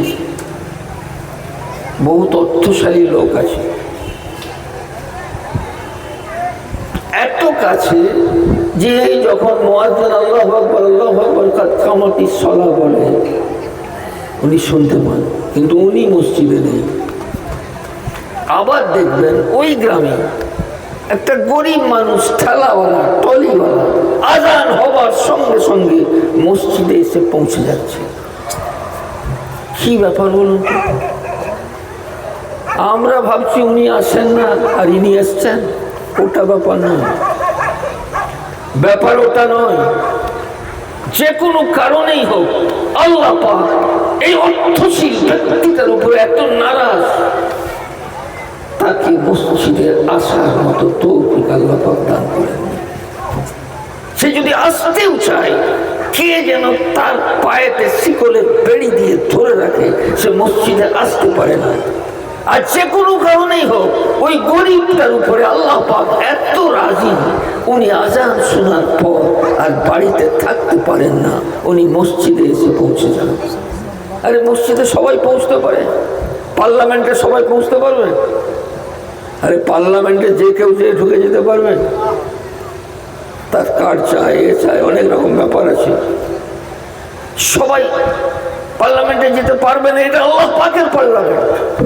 মসজিদ আল্লাহ পাকের পার্লামেন্ট। যারা ওইখানে যাচ্ছে তারা আল্লাহ পাকের পার্লামেন্টের এক একটা সদস্য, তারা ফুল বাগিচায় বসে আছে। যারা যেতে পারছে না তাদের যাবার মতো অধিকার আল্লাহ পাক দেয়। বাদশা বের হয়েছে, তার খাদেমকে নিয়ে, চাকরকে নিয়ে, মৃগয়া শিকার একটা মসজিদ এসে গেছে, ভাঙা মসজিদ। চাকরটা বলছে, হুজুর যদি একটু অনুমতি দিতেন তাহলে আমি গিয়ে একটু নামাজ পড়ে নিতাম আসলে।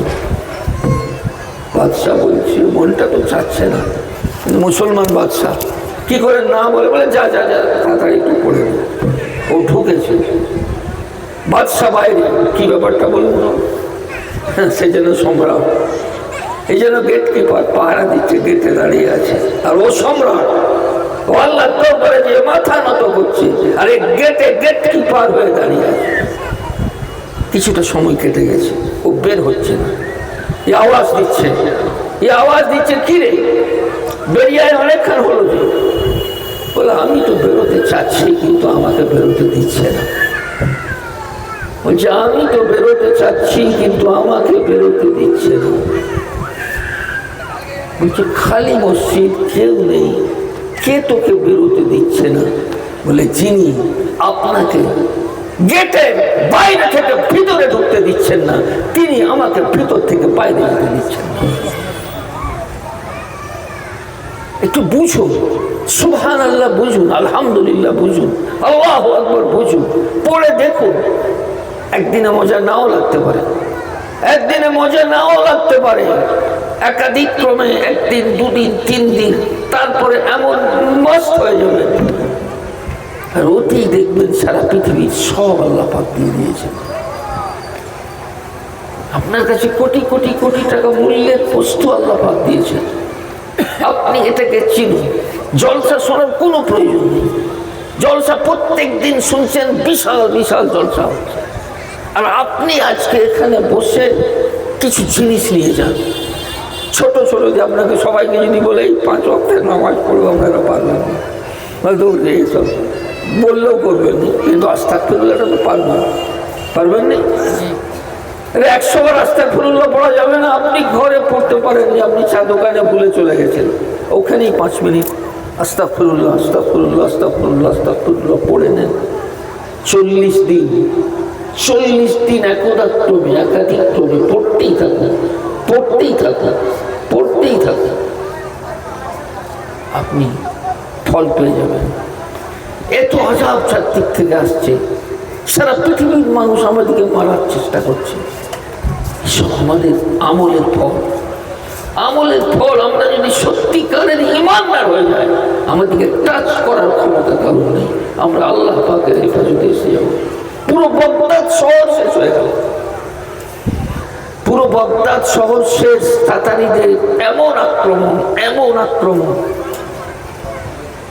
পুরো বাগদাদ, যেটাকে বলা হতো পৃথিবীর স্বর্গ, বাগদাদ শহরটাকে এত সুন্দর করে চারদিক থেকে সাজিয়ে তৈরি করা হয়েছিল। ফোয়ারাগুলো একদম হিসাব করে, এদিক থেকেও যতটা দূরে, ওদিক থেকেও ততটা ঝুলে, গাছ, পথ, রাস্তা, কেউ যদি ঢুকে যেত মনে হতে যদি স্বর্গে ঢুকে গেছি, জান্নাতে প্রবেশ করেছি। আমরা কোরআন ছেড়ে দিলাম, হাদিস ছেড়ে দিলাম, আল্লাহ রসুল সাল্লাল্লাহু আলাইহি সাল্লামের সুন্নাত আমাদের ঘর থেকে বেরিয়ে গেল। তাতারিদের আক্রমণ, হায় হায় আক্রমণ, কি কঠিন আক্রমণ। ইবনে আসির রহমতুল্লাহ আলাইহি তারিখে কামেলের মধ্যে সেই ঘটনা লিখতে গিয়ে তার কলম থরথর করে কেঁপে উঠেছে যে শেষ নবীর উম্মতের এই অবক্ষয়ের ইতিহাস, এদের ধ্বংসের ইতিহাস আমি কি করে লিখবো, কি বেইজ্জতির সাথে মৌত। এটা লিখতে আমার মন চাচ্ছে না, কিন্তু আমার সাথীরা বারবার বলছে, আর আমিও ভাবছি হয়তো এই ইতিহাসটা লিখে গেলে পরবর্তী প্রজন্ম তারা এসে এর থেকে জ্ঞান অর্জন করবে। বলে যখন এত রক্ত পুরো গলিতে মুসলমানের, যখন একটা উট চলে যেত কমর পর্যন্ত শুধু মুসলমানের রক্ত আর রক্ত। একটা ছেলেকে ধরা হতো আর কেল্লার উপরে দাঁড় করিয়ে ঘুরিয়ে দেওয়া হতো, 200 কিলোমিটার দূরে যেয়ে পড়তো। একটা মহিলাকে ধরা হতো, দেওয়ালে মারা হতো, পেট ফেটে বাচ্চা বেরিয়ে যেত। বলে এইরকম ভাবে নির্মম ভাবে অত্যাচার করল। মুসলমানরা এত ভয়, তারা যখনই শুনতো অমুক গ্রামে তাতারিরা এসে যে ছুটে পালাচ্ছে, একটা গ্রাম থেকে ছুটে পালালো। ওখানে একটা আল্লাহ পাকের বহুত বড় আল্লাহর ওলি ছিল। উনি ভাবছেন আমি বৃদ্ধ লোক আর কোথায় যাবো, সামনে একটা মসজিদ ছিল, মসজিদে গিয়ে বসে গেছে। তাড়াতাড়ি এসে পৌঁছে গেছে, সম্রাটকে বলছে হুজুর ভিতরে একজন বসে আছে। তারা এসে বলছে কি বাবা তুমি এখানে বসে, এত বড় সাহস? বলছে না আমি আর কোথায় যাবো, দেখছি আল্লাহর ঘর, আমি এখানেই বসেছি। আল্লাহর ঘর শুনে তো সে আরো রেগে গেছে। বলে পা লোকে আগে লোহা দিয়ে বেঁধেছে, বাংলার পথে একবার বলে উঠেছেন আল্লাহ, বাঁধন ভেঙে চলে গেছে, লোহার বাঁধন ভেঙে চলে গেছে। উনি আস্তে আস্তে বলছে হুজুর আমি ঈমান কবুল করলাম, আপনি কাউকে বলবেন না। আমি ঈমান কবুল করলাম, আপনি কাউকে বলবেন না। আরেকজন সম্রাট শিকারে বের হয়েছে, পুরো মুসলমান শেষ, কিন্তু শিকারে যেয়ে দেখছে একজন আজান দিচ্ছে। কে যেন আজান দিচ্ছে, বলে মোল্লা এখনো বেঁচে আছে, ধরে কে আজান দেয়? আমার দেশে কার এত বড় স্পোর্ট থাকে না আজান দেয়? তাকে ধরে আনা হলো, সে নির্ভীক, কোনোই ভয় নেই। বলছে তোমার এত বড় স্পোর্ট থাক, তুমি এখানে আজান দিবে? সে বলছে সম্রাট এ আপনার কেন কারোর ক্ষমতা নেই, যতক্ষণ পর্যন্ত আমার মাথাটা আমার শরীরের সঙ্গে যুক্ত আছে ততক্ষণ পর্যন্ত এই আজান ধ্বনি বন্ধ করার ক্ষমতা কারো নেই। পাক্কা মুসলমান আমরা, সব কি ছবি, আমরা একটাও মুসলমান। এখানে যদি একটা বাঘের ছবি টাঙানো হয় আপনারা কেউ পালাবেন? আরে কেউ পালাবেন এখান থেকে? যদি 100টা ছবি দেওয়া হয় আরো লোক আসবে দেখার জন্য, জলসার জন্য তো আসেনি। ছবি টাঙিয়ে দেন এখন, বলো কি টাঙানো হচ্ছে, সব লোক এখানে ভর্তি হয়ে যাবে, আরো এসে যাবে। আর একটা সত্যিকারের বাঘ যদি এখানে এসে পড়ে আপনারা কেউ থাকবেন না, সব উঠে ভয়ে কে যে কোন দিকে পালাবে। এই সত্যিকারের ইমানদার নির্ভীক ভাবে কথা বলছে। ও রেগে সম্রাট বলছে, বাদশাহ বলছে, তার কাছে একটা কুকুর ছিল, বলছে বল তুই উত্তম না এই কুকুরটা উত্তম? বলছেন বাদশাহ আমার কাছে একটা মহামূল্যবান সম্পদ আছে, ওটা যদি আমি আমার আল্লাহ পাকের কাছে না নিয়ে যেতে পারি তাহলে এই কুকুর কেন, আমি শুকর থেকেও নিকৃষ্ট। আর সেটা যদি আমি আমার আল্লাহ পাকের কাছে নিয়ে যেতে পারি, তুমি কেন, সারা পৃথিবীর শ্রেষ্ঠ আমি। অবাক হয়ে সম্রাট জিজ্ঞাসা করছে তোমার কাছে কি এমন জিনিস আছে? বলছে আমার কাছে ঈমান আছে, আমার কাছে ঈমান আছে। সে তো ঈমান শুনেই না এখন পর্যন্ত। বলে ঈমান আবার কি জিনিস? মাওলানা জামালউদ্দিন ওনার নাম, উনি ওখানেই বক্তব্য দিতে আরম্ভ করলেন ঈমান কি জিনিস, আল্লাহ পাকের পরিচয়, আল্লাহ রাসূল সাল্লাল্লাহু আলাইহি সাল্লামের জীবন ইতিহাস, তার আদর্শ, তার চরিত্র যখন তুলে ধরলো, কিছুক্ষণ পরে সেই তাতারিদের সম্রাটের চোখ দিয়ে পানি বের হচ্ছে, পানি বের হচ্ছে। বলছে মাওলানা জামালউদ্দিন তুমি আমাকে কি শোনালে? কি শোনালে? আমি আঁধারে ছিলাম, আমি যেন আলোতে এসে গেলাম। আমি যেন কোথায় হাবুডুবু খাচ্ছিলাম, তুমি যেন আমাকে সমুদ্র থেকে মুক্তি দিয়ে দিলে। এটা একটা এমন জিনিস, এটা যতক্ষণ পর্যন্ত গ্রহণ না করব আমার মনটা কখনো শান্ত হবে না। আমি এটা গ্রহণ করতে চাই, কিন্তু আজকে নয়। এই আমি নতুন এখানকার সম্রাট হয়েছি। যেদিন আমার রাজত্ব শক্তিশালী হয়ে যাবে, সেই সময় তুমি এসে আমাকে একবার স্মরণ করিয়ে দেবে। কয়েক বছর পার হয়ে গেছে। একদিন তিনি আবার আজান ধ্বনি শুনছেন, ধর পড়িয়ে উঠেছেন, ঘুমোতে যাচ্ছিলেন। বলে, আরে কে চেঞ্জ করবে? ধরে নিয়ে এসো। তাকে ধরে নিয়ে আসা হলো। যে তুমি চিৎকার করছো তো রাত্রে। উনি বুঝতে পারছেন সেই যে ধ্বনি শুনেছিলাম জঙ্গলের ধারে, এই তো সেই শব্দ, এটা তো সেই শব্দ। যে সম্রাট, আপনার হয়তো মনে আছে, আমার পিতা মাওলানা জামাল উদ্দিন, তিনি আপনার কাছে ঈমান পেশ করেছিলেন। আপনি বলেছিলেন আপনি কবুল করবেন, শক্তিশালী হয়ে গেলেন। আমার পিতা পৃথিবী থেকে চলে গেছেন, আমাকে এই আমানতটা দিয়ে গেছেন। যখন বাদশা শক্তিশালী হয়ে উঠবে, সেই সময় যে স্মরণ করিয়ে দাও। সেটা আমি স্মরণ করার জন্য এসেছি। আমি অনেক চেষ্টা করেছি ঢোকার, আমাকে কেউ ঢোকার মতো রাস্তা দেয়নি। সেই জন্য আমি ভাবলাম জোরে আজান দিই, যদি আমি সম্রাটের কাছে পৌঁছতে পারি।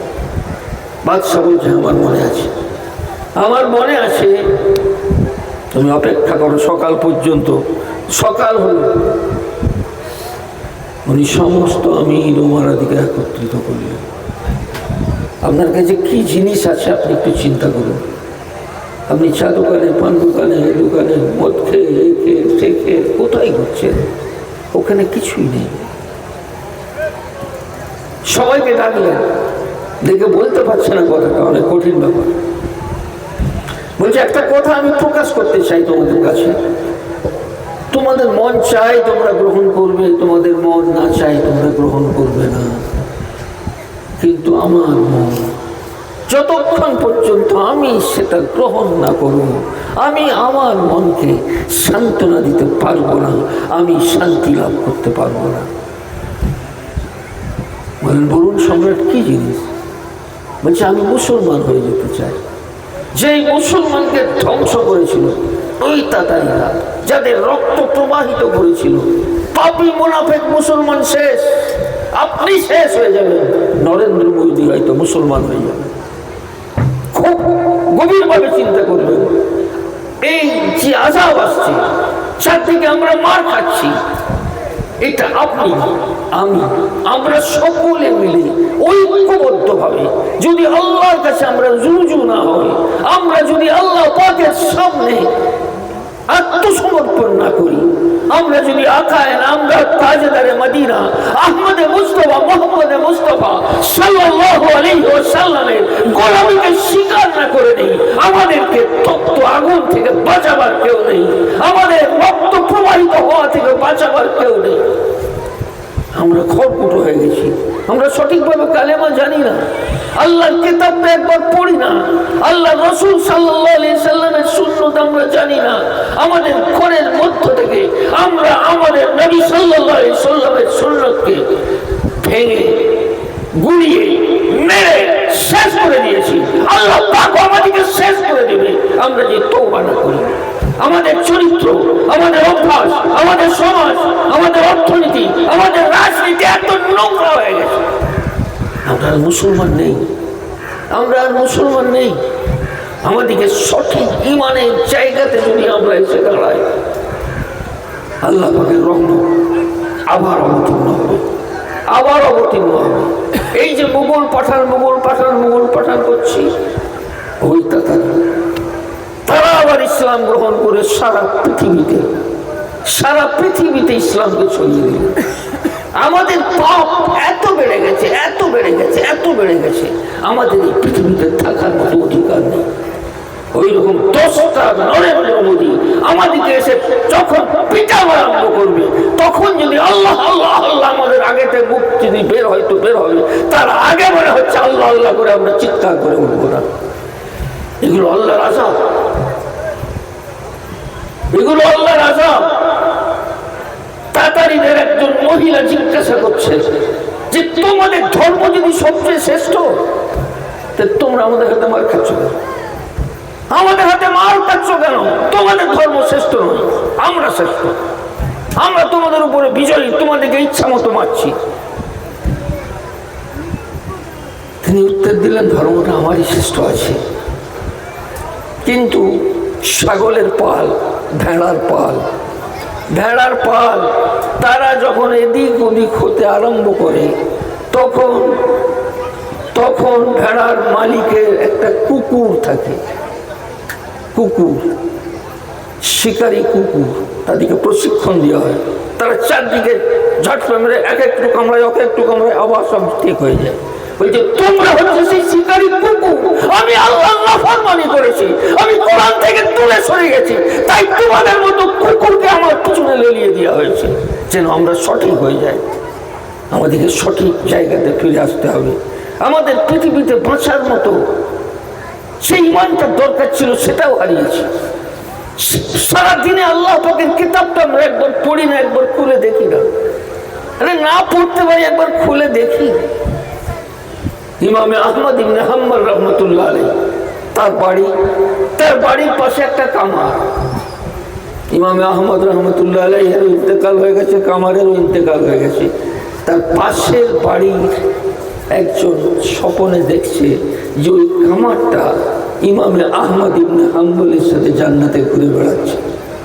একটু অবাক হয়ে গেল যে কোথায় ইমামে আহমদ ইবনে হাম্বল, 10 লক্ষ হাদিসের হাফেজ, এত বড় আল্লাহ পাকের ওলি, প্রিয় পাত্র, আর এই কামার সে তার সাথে জান্নাতে কি করে ঘুরছে?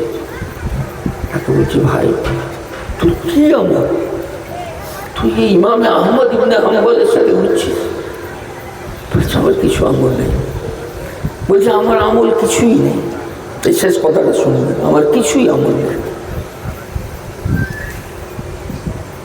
আমি আল্লাহ পাককে বললেন কিছুই আমল নেই। আল্লাহ পাক বললেন তোমার একটা আমল আছে। আল্লাহ পাক বললেন তোমার একটা আমল আছে। যখন ইমামে আহমদ ইবনে হাম্বল ইশার পর নিয়ত বেঁধে নিতেন, কোরআনে পাক পড়তেন, সারা রাত্রি ব্যাপী আল্লাহ পাকের এই কিতাব পড়তে থাকতেন, তখন তোমার কাজ করতে করতে মনে হতো, তামান্না হতো, আমিও যদি ইমামে আহমদ ইবনে হাম্বলের মতো কোরআনে পাক পড়তে পারতাম, আমি সারা রাত্রি ব্যাপী এইভাবে ফজর পর্যন্ত আল্লাহর কিতাবকে পড়তাম। এই তামান্নাটা তোমার অন্তরে প্রত্যেক দিন থাকতো। তোমার যখন মনের এই তামান্না ছিল, চাও তোমাকে ইমামে আহমদ ইবনে হাম্বলের সাথে জান্নাতে দিয়ে দিল। আমরা তামান্না করতে পারবো না? আমরা কোরআন পড়া তামান্না করতে পারবো না? আরে তামান্না করতে পারবো না? আল্লাহ কোরআন দাও, আল্লাহ আমাকে কোরআন দাও, আমাকে কোরআন শিখাও। এ আল্লাহ পাক আমার অন্তরে কোরআন দিয়ে দাও, আমার সন্তানের অন্তরে দিয়ে দাও, আমার ভাইয়ের অন্তরে দিয়ে দাও, আমার পরিবারের অন্তরে দিয়ে দাও। এই তামান্নাটুকু তো করতে পারবেন। একবার সকালবেলা উঠে কোরআনের পাকটা নিজের বুকেতে জড়িয়ে ধরে এটা তো বলতে পারবেন, এটা আমার আল্লাহর কিতাব, এটা আমার আল্লাহর কিতাব, এটা আমরা আল্লাহর কিতাব বলে আপনি চিৎকার করতে পারবেন না? আপনার মতো মুসলমানকে বাঁচিয়ে দিলে আল্লাহ পাকের দিনের কোনো গতি নেই। আপনি কলম ইসলামে তুমি দিয়ে করো, মুসলিম বলে করো ফকর, সেটা মুনাফিক তুমি বেদিন। তোমার মতো মুনাফিক, তোমার মতো বেদিন কেউ নেই। তুমি ইসলামকে কবর দিয়ে আর নিজেকে মুসলমান বলে বলে ঘুরে বেড়াচ্ছ। মসজিদকে ভরে দেন, সুবহানাল্লাহ পড়ুন, আলহামদুলিল্লাহ পড়ুন, নিজেদের গ্রামে মক্তব কায়েম করুন। আর এটা যে আমার গ্রামের কোনো ছেলে, কোনো মহিলা, কোনো বালিকা, কোন কোরআনে পাক পড়া থেকে যেন বঞ্চিত না থাকে, সকলে যেন লা ইলাহা ইল্লাল্লাহ দরুদ শরীফ কোরআনে পাক পড়ে। এটা সকলে মিলে কালকে বসে নিজেদের সমাজটাকে পরিবর্তন করার চেষ্টা করুন। জলসা প্রত্যেক দিন হচ্ছে, প্রত্যেক পাড়ায় হচ্ছে, আমাদের জীবনে কোনো পরিবর্তন নেই। একটা আস্তাগফিরুল্লাহ আমার ঘর থেকে বেরোয় না। একটা সময় আমাদের এমন ছিল, প্রত্যেক ঘর থেকে ফজরের সময় আল্লাহ পাকের কোরআনের আওয়াজ বের হতো। এখন গান, থিয়েটার, এখন প্রত্যেকটা ওয়াক্তে আমাদের মহল্লাতে আল্লাহর রহমতের ফেরেশতা অবতীর্ণ হতো। এখন প্রত্যেকটা ওয়াক্তে আল্লাহর গজবের ফেরেশতা সাবুত নিয়ে মুসলিম মহল্লায় মহল্লায় ঘুরে বেড়ায়। এই বেঈমান, এই বেয়াদব, তোর মসজিদে নামাজ হচ্ছে, তুই মসজিদে কেন নেই? তুই কোরআন কেন পড়িস না? তুই দরুদ কেন পড়িস না? আল্লাহর গজবের ফেরেশতা অবতীর্ণ হয়। আমাদের পৃথিবীতে বেঁচে থাকার কোনো অধিকার নেই। আমরা পৃথিবীতে তবুও বেঁচে আছি আল্লাহ রসুল সাল্লাল্লাহু আলাইহি সাল্লামের দোয়ার বরকতে, দোয়ার বরকতে। আল্লাহ রসুল সাল্লাল্লাহু আলাইহি সাল্লাম আল্লাহ পাকের কাছে তিনটে দোয়া করেছিলেন, তিনটে দোয়া করেছিলেন যে আল্লাহ পাক কখনো আমার উম্মতের উপরে এমন আযাব অবতীর্ণ করো না যে পুরো আমার উম্মত পৃথিবী থেকে নিশ্চিহ্ন হয়ে যাবে, একটা উম্মত আমার থাকবে না। যেরকম আদ জাতিকে ধ্বংস করে দিয়েছিলে সমূলে, নূহ আলাইহিস সালাতু ওয়াস সালামের জাতিকে সমূলে ধ্বংস করে দিয়েছিল, কেউ বেঁচে ছিল না। হে আল্লাহ পাক, আমার উম্মতের উপর যেন কখনো এমন আযাব অবতীর্ণ না হয় সারা পৃথিবী থেকে আমার উম্মত পুরো নিশ্চিহ্ন হয়ে যাবে। আল্লাহ পাক বললেন কবুল, কবুল। পৃথিবীতে কখনো এমন হবে না, কখনো এমন হবে না যে আমরা পৃথিবী থেকে নিশ্চিহ্ন হয়ে যাব। আমরা কিয়ামত পর্যন্ত এখনো আছি, কিয়ামত পর্যন্ত থাকবো। আল্লাহ পাক ওইভাবে কখনো আমাদেরকে নিশ্চিহ্ন করবেন না। দ্বিতীয় দোয়া আল্লাহ রাসূল সাল্লাল্লাহু আলাইহি সাল্লাম করলেন, হে আল্লাহ পাক, হে আল্লাহ পাক, কখনো যেন এমন না হয় সমস্ত জাতি একত্রিত হয়ে আমার উম্মতের উপরে এমন আক্রমণ চালাবে সে আমার উম্মত একা হয়ে যাবে, তাদের হাত ভাঙাবার ক্ষমতা থাকবে না, তারা বেইজ্জতির মৌত মরবে অপরদের হাতে। হে আল্লাহ পাক, এই বেইজ্জতির মৌত আমার উম্মতকে কখনো দিও না আল্লাহ পাক, কখনো যেন এমন না হয়। আল্লাহ পাক বললেন কবুল। সারা পৃথিবী সাক্ষী, সারা পৃথিবীর ইতিহাস সাক্ষী। আমাদের সূর্য যদি একদিক থেকে ডুবোয় তা আবার অন্য দিক থেকে আল্লাহ পাক সূর্যকে উদয় করে দেয়। একটা জায়গায় যদি আমরা পরাজিত হয় আল্লাহ পাক আমাদের শক্তির উত্থান আবার একটা দেশ থেকে আল্লাহ পাক করে দেন। এটা পৃথিবীর ইতিহাস সাক্ষী। আমরা চিরকাল আছি, চিরকাল থাকবো। সারা পৃথিবীর সকলে মিলে আমাদেরকে কখনো নিশ্চিহ্ন করতে পারবে না। এটা আল্লাহ রসুল সাল্লাল্লাহু আলাইহি সাল্লামের দোয়া কবুল হয়ে গেছে।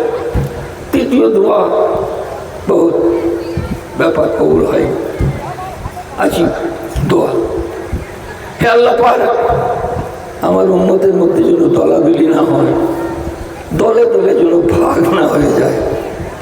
এই এক দল, এই এক মত, সে এক মত, ও এক মত, ই এক মত, এরকম যেন না হয়, সব যেন ঐক্যবদ্ধভাবে থাকে। আল্লাহ পাক বললেন ওটা কবুল নয়, আল্লাহ পাক বললেন ওটা কবুল নয়, সব বন্ধ। কত দল, কত ফিরকা, কত মত, এইভাবে আমরা বিক্ষিপ্ত। কিন্তু কিন্তু এই একটা কিন্তু আছে, সেই কিন্তুটা হলো যখন কোনো বিরোধী শক্তি আমাদের বিরুদ্ধে একত্রিত হবে তখন হাদিসের মধ্যে আছে যে আমার উম্মতের উপরে দুটো তলোয়ার একসাথে বের হবে না, শত্রুর তলোয়ারও থাকবে, ঘরের তলোয়ারও থাকবে। এটা হবে না, অপরে যখন আসবে আমার উম্মত তখন ঐক্যবদ্ধভাবে লড়াই করবে। আমাদের সত্যকারের বুঝার মতো আল্লাহ পাক তৌফিক দান করুন।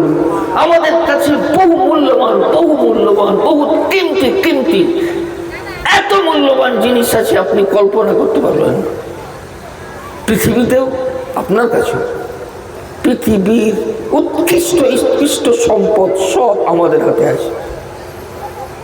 বহুত উৎকৃষ্ট আমাদের মুখাপেক্ষী সবাই, ফুট, সোনা চাঁদি ইত্যাদি ইত্যাদি, ওই দিক থেকেও অনেক কিছু আছে। আর আপনার কাছে যে সুবহানাল্লাহ আছে, এটাকে আপনি মামুলি জিনিস মনে করবেন না। আপনার আল্লাহ অন্তর থেকে যদি বেরিয়ে যায়, আল্লাহর আরশ পর্যন্ত হেলে যাবে। কি বলছেন? আরে ওই বছর বলবেন আল্লাহ, বাঁধন ভেঙে চলে গেল, বাঁধন ভেঙে চলে গেল। আল্লাহ এটার অনেক দাম, আপনার সুবহানাল্লাহ অনেক দাম। আপনি কিছুই করেন না, আপনি মদ খান, আপনি জুয়া খেলেন, যত পাপ আছে সব কিছু করেন, একবার আস্তাগফিরুল্লাহ বলে উঠুন, একবার আস্তাগফিরুল্লাহ বলে উঠুন, একবার আস্তাগফিরুল্লাহ বলে উঠুন, জীবন পাল্টে যাবে। বলুন, আপনি পাপ অবস্থাতেও বলুন, আস্তাগফিরুল্লাহ বলুন, আল্লাহ বলুন। এর শক্তি যদি কাজ করে যায়, আপনি সেদিনেই আল্লাহর ওলি হয়ে যাবেন। অনেক শক্তি, অনেক শক্তি। মুসা আলাইহিস সালাতু ওয়াস সালাম, অনাবৃষ্টি, পুরো বৃষ্টি হয়নি, উনি পুরো উম্মতকে নিয়ে ময়দানে এসে নামাজ পড়ে না, আরে ইস্তেসকার নামাজ পড়ে যখন বৃষ্টি হয় না, অনাবৃষ্টি হয়, দুর্ভিক্ষ চলে, ময়দানে গিয়ে উট ছাগল সব কিছু নিয়ে যে একত্রে নামাজ পড়া হয়নি, জানা নেই? আমাদের মুসলমান, আমাদের জানার দরকার, আমাদের জানার দরকার আছে কিছু। কালেমা জানার দরকার নেই, লা ইলাহা ইল্লাল্লাহ জানার দরকার নেই, এই যে সবাই নামাজ পড়ে, যে দোয়া সঠিকভাবে জানে, আল্লাহ পাক ক্ষমা করুন, ক্ষমা করুন। আল্লাহ পাক বহুত মেহেরবান, তিনি কিন্তু আপনার থেকে চেয়ে আছে, আমার বান্দা কখন আমার কাছে ক্ষমা চাইবে, আমার বান্দা কখন ক্ষমা চাইবে। আল্লাহ কিন্তু আপনার দিকে চেয়ে আছে, মেহেরবান। আকাশ বলে, হে আল্লাহ পাক, তোমার উম্মত, তোমার বান্দা এত পাপ করেছে, আপনি অর্ডার দেন, ওর মাথার উপরে আমি ফেলে দেব। আল্লাহ পাক বলেন, হে আকাশ, ও কি তোমার বান্দা? ও কি তোমার বান্দা? বলে না। ও কার বান্দা? বলে আল্লাহ তোমার বান্দা। বলে আমার বান্দা আমি বুঝে নেব, আমার বান্দা আমি বুঝে নেব, তোমার হেডেকটা কোথায়? সমুদ্র বলে আল্লাহ অর্ডার দেন, একে ডুবিয়ে দিই। আল্লাহ পাক তাকেও বলে, তুই তোমার বান্দা? বলে না আল্লাহ, এই তোমার বান্দা। আমি অপেক্ষা করছি, আমি অপেক্ষা করছি, আমার বান্দার সাথে আমি বুঝে নেবো, আমি অপেক্ষা করছি আমার বান্দার জন্য। হয়তো সে সন্ধ্যাবেলায় আমার কাছে তওবা করে নেবে, আমি তাকে আবার নিজের কাছে টেনে নেবো। আমি রাতের বেলা অপেক্ষা করছি, আমার বান্দা হয়তো সকালবেলা আস্তাগফিরুল্লাহ বলে তওবা করে উঠবে, আমি তাকে আমার কোলে দিয়ে ডেকে নেবো। আমি অপেক্ষা করছি আমার বান্দার জন্য। আল্লাহ আপনার জন্য অপেক্ষা করছেন। हम तो माइल बकरम है, कोई साइल ही नहीं, रह देखा है किसे, कोई रहनुबी मंजिल ही नहीं। কবি ইকবাল বলেছেন যে আল্লাহ পাক বলছেন, বান্দা আমি তো তোমার দিকে চেয়ে আছি, আমার কাছে চাওয়ার তো কেউ নেই। রাস্তা কাকে দেখাবো? আমার কাছে রাস্তা দেখাবার কেউ নেই। প্রত্যেক দিন আল্লাহ পাক আসমানে দুনিয়াতে অবতীর্ণ হন, তাহাজ্জুদের সময় বান্দাকে বলতে থাকেন, আলা মিন মুস্তাগফিরিন ফাগফির লাহু, আলা মিন মুস্তাগফিরিন ফারযুক লাহু, আলা মিন মুবতালা ফাওয়াফি, আলা মিন কাযা, আলা মিন কাযা। কেউ আছে আমার কাছে ক্ষমা চাইবে, আমি তাকে ক্ষমা করে দেবো। কেউ আছে আমার কাছে রিজিক চাইবে, রিজিক যার পিছনে আপনি সারা দিন ঘুরে বেড়াচ্ছেন, আল্লাহ ঘোষণা করতে থাকে, কেউ আছে আমার কাছে রিজিক চাইবে, আমি তাকে রিজিক দেবো। আছে কেউ বিপদগ্রস্ত, আমার কাছে বিপদ উদ্ধারের দোয়া করবে, আমি তাকে উদ্ধার করে দেবো। ফজর পর্যন্ত আল্লাহ পাক ঘোষণা করতে থাকেন। আল্লাহ কত মেহেরবান, পৃথিবীতেও মেহেরবান। মুসলিম শরীফের হাদিসে আছে, একটা বান্দা 40 বছর ধরে পাপ করতে থাকে, পাপ করতে থাকে, পাপ করতে থাকে। হঠাৎ একদিন মনে অনুশোচনা জাগে, বলে উঠে, ইয়া রব, ইয়া রব। আল্লাহ পাক ফেরেশতাদেরকে বলে যে, ফেরেশতা ও কি বলছে? এই ফেরেশতারা কি বলছে? বলছে ইয়া রব বলছে। বলছে ও বিশ্বাস করে, ওর একজন রব আছে, ওর একজন মালিক আছে, বিশ্বাস করে আমি তার 40 বছরের পাপকে ক্ষমা করে দিলাম। আল্লাহ পাক, আল্লাহ পাক মেহেরবান আপনার উপরে। আপনাকে একটু আল্লাহর দিকে এগিয়ে আসতে হবে। দুটো কথা যেটা শুরুতেও বলেছিলাম, আবার বলে যাচ্ছি, একটু সময় 5 মিনিট মুসাল্লাটা পিছিয়ে আল্লাহ পাকের কাছে কেঁদে দিলেন, আর কিছুক্ষণ সময় আস্তাগফিরুল্লাহ আস্তাগফিরুল্লাহ আস্তাগফিরুল্লাহ আস্তাগফিরুল্লাহ গভীর হৃদয় থেকে আল্লাহ পাকের কাছে ক্ষমা চেয়ে নেবেন। আল্লাহ পাক বান্দাকে ক্ষমা করবেন। ওয়া আখিরু দাওয়ানা আনিল হামদুলিল্লাহি রাব্বিল আলামিন।